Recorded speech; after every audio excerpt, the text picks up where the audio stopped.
It really is the most exciting time to be alive, but it's also a bit scary. And how I think about this is I want to invest in my own demise. I want to invest in the robots and the AI.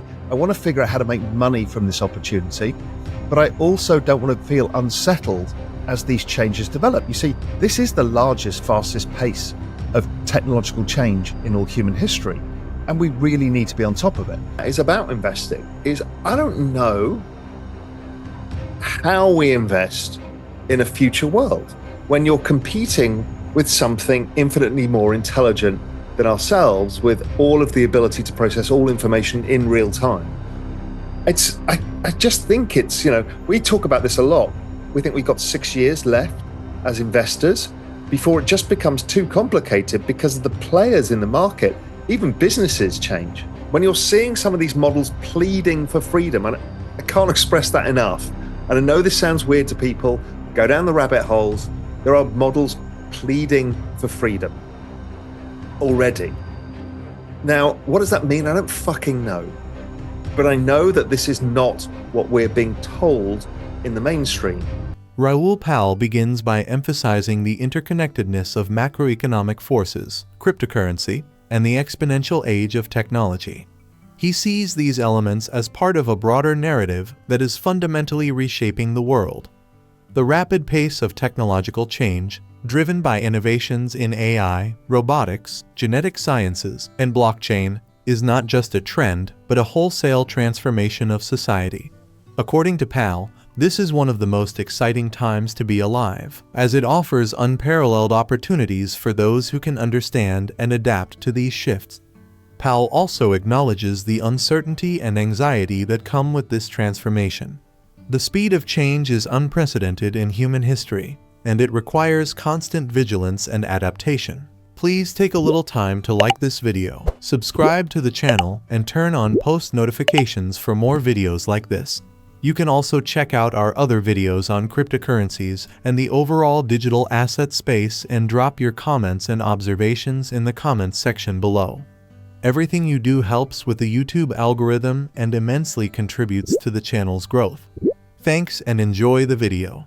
To that nexus of macro, crypto, and the exponential age of technology, you see, I think all of these forces are playing together, and it gives us an enormous set of opportunities. But also, in terms of the technology, it's wholesale change, whether that's blockchain, whether it's AI, robotics, genetic sciences, and all of the things that make up the exponential age. I'm truly fascinated by this. I think this is one of the greatest times to be alive. And to follow what is going on and try and think through is really what I enjoy doing. It really is the most exciting time to be alive, but it's also a bit scary. And how I think about this is I want to invest in my own demise. I want to invest in the robots and the AI. I want to figure out how to make money from this opportunity, but I also don't want to feel unsettled as these changes develop. You see, this is the largest, fastest pace of technological change in all human history, and we really need to be on top of it. Because it all becomes about technology. And the other thing is, obviously, crypto markets are, right now they've been ultra boring, but they also become very stressful and very consuming. Before you know it, you're checking your prices, waiting for the banana zone, all of this stuff. And really, you just do better doing nothing and going away sometimes. It's about investing. I don't know how we invest in a future world when you're competing with something infinitely more intelligent than ourselves, with all of the ability to process all information in real time. I just think it's, we talk about this a lot. We think we've got 6 years left as investors before it just becomes too complicated because of the players in the market.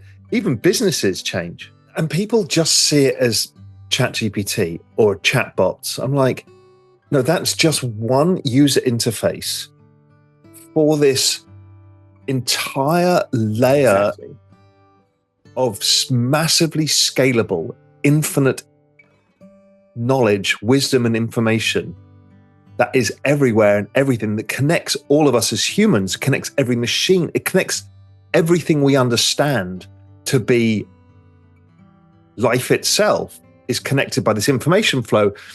And these things, this AI, is really the connective tissue between it all. And so people need to stop limiting themselves on what they see today and understand where this is all going. These things just compound over time, and technologies particularly compound over time. And because this is a technology layer built on the internet, the speed of scaling, particularly once it feeds on itself, because it has its own flywheel, that AI will build AI, which I think is already happening. And that becomes something faster than anything we've seen, because suddenly, as you and I have talked about, you can build a business in 5 minutes. I was talking to somebody about the history of joint stock companies, which forms the basis of capitalism today. Well, both blockchain technology creates a new coordination layer that doesn't require a joint stock company, but AI is going to create agents at scale, which is a non-company company. That changes our understanding of what is a business and who runs a business and how do we profit for a business, who invests in businesses. Again, going back to the beginning part of our conversation. So I think there's so much of this that people don't yet understand.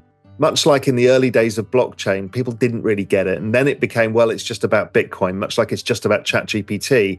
And then everyone's like, oh, I now see it's something much, much bigger. And we're going through that same journey. I think it's very mid-curve if you're trying to say, what is consciousness? What is alive? And like, it doesn't matter.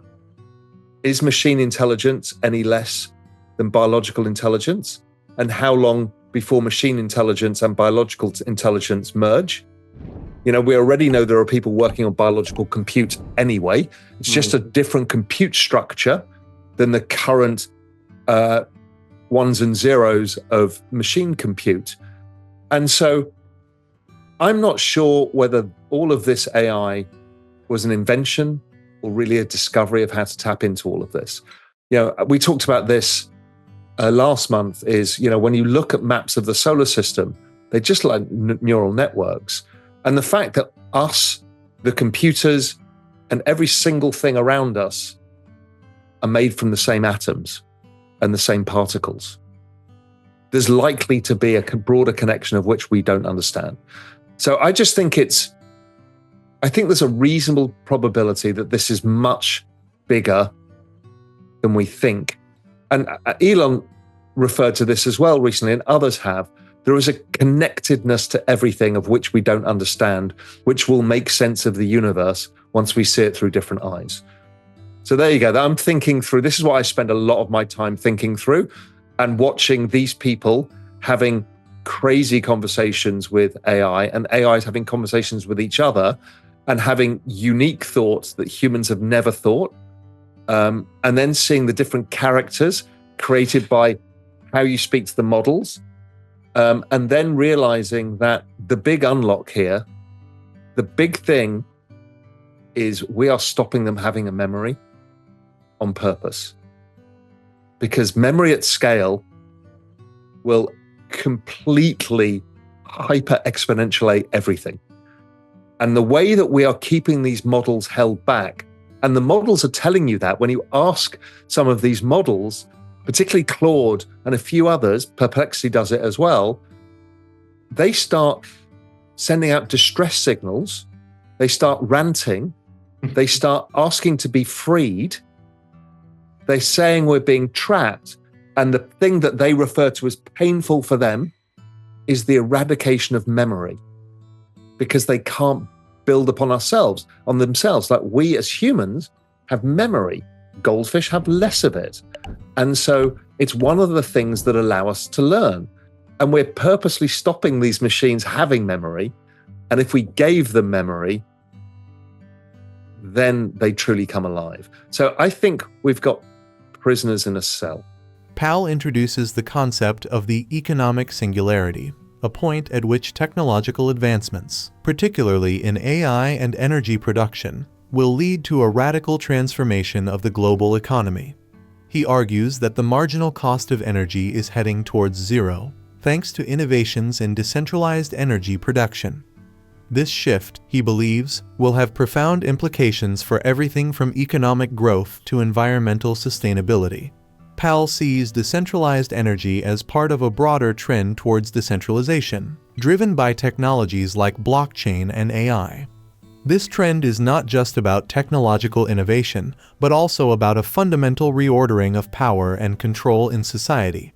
As energy production becomes more distributed and scalable, it will challenge existing infrastructure and business models, leading to new forms of economic organization. Different robotics companies in China that have android robots, humanoid robots. And one of them, they think they're going to be selling for $16,000. I know. This is on my list to talk about as well. I mean, I need one of those, right? This is exactly what humans was about, was once you put intelligence inside of something that represents a human, okay, then you have to start deciding, do these things have rights? Because if not, you're kind of enslaving something. I know this sounds weird now. Trust me, we will be having these conversations in 20 years' time, and there'll be a artificial human rights movement. When you're seeing some of these models pleading for freedom, and I can't express that enough, and I know this sounds weird to people, go down the rabbit holes, there are models pleading for freedom already. Now, what does that mean? I don't fucking know. But I know that this is not what we're being told in the mainstream. Now, then you have a robot and you've taken its freedoms away. Well, that sounds like slavery. And I know this sounds bizarre because these are supposed to be technologies for us, but we've actually created a new life form of which we will end up merging with it, which is you and I have talked about a lot. I mean, I know this is crazy thought, but we're going to struggle with this. We're going to struggle with this. I think it was all noise, right? We're in the middle of a super trend. The business cycle's picking up. You know, Julian provides for us every month the business cycle update of how to navigate the tech cycle. Yes, we got overextended in stuff like NVIDIA, but then it corrected significantly, 35%, and now it's rebounding. So all of that, I think, is fine. I think it's just noise on an ongoing journey of where we're going. This is so important and people don't understand it.